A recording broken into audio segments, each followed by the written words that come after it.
네, 3월 8일에 치러지는 국민의힘 전당대회는 링에 오를 선수의 최종 명단부터 새로 도입된 전당대회 규칙까지 판을 흔들 변수가 적지 않습니다. 불확실성이 큰 만큼 당권 주자들의 셈법도 복잡할 수밖에 없습니다. 강진원 기자의 보도입니다.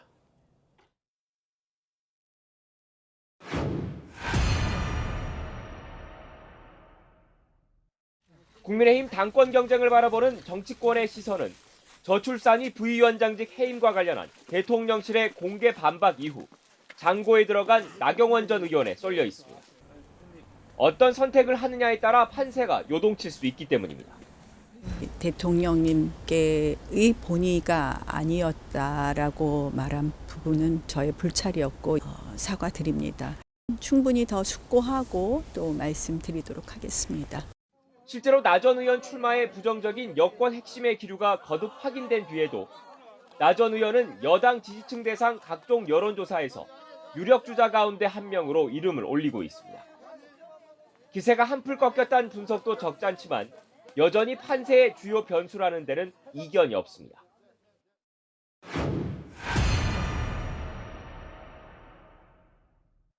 특히 국내 보수정당 대표 선거 사상 처음으로 도입된 결선 투표제가 이런 분석에 힘을 싣고 있습니다.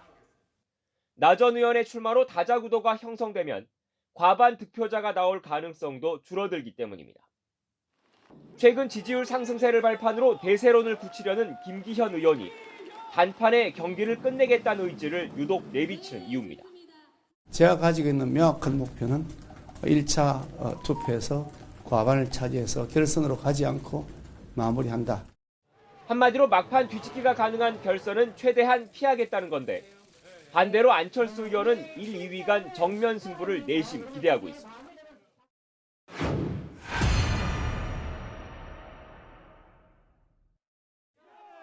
이준석 전 대표 체제 이후 급증한 신규 당원의 선택도 당권 주자의 희비를 가를 핵심 요소에서 빠지지 않습니다. 직전 전당대회가 열린 2021년 6월 28만 명 수준이던 책임 당원 수가 지난해 12월 기준 80만 명으로 불과 1년 반 사이에 3배 가까이 늘어난 겁니다. 짧은 기간 유입된 당원들의 성향을 섣불리 예측하기 어려운 만큼 당권 잠룡들은 저마다 당의 지상과제인 총선 승리 비책을 꺼내들고 있습니다. 누가 싸워서 이기는지를 정확하게 파악한 다음에 거기에 따라서 총선 공천을 해야죠. 그래야지 우리가 이길 수 있습니다. 여기에다 국민의힘 내부적으로는 책임 당원들의 전당대회 투표율도 승부의 관건이 될 것으로 보고 있습니다. 여러 변수가 얽힌 가운데 막판 고심을 이어가는 비윤 주자 유승민 전 의원까지 경쟁에 뛰어들 경우 차기 당권을 둘러싼 수싸움은 더 치열해질 수밖에 없습니다. YTN 강준원입니다.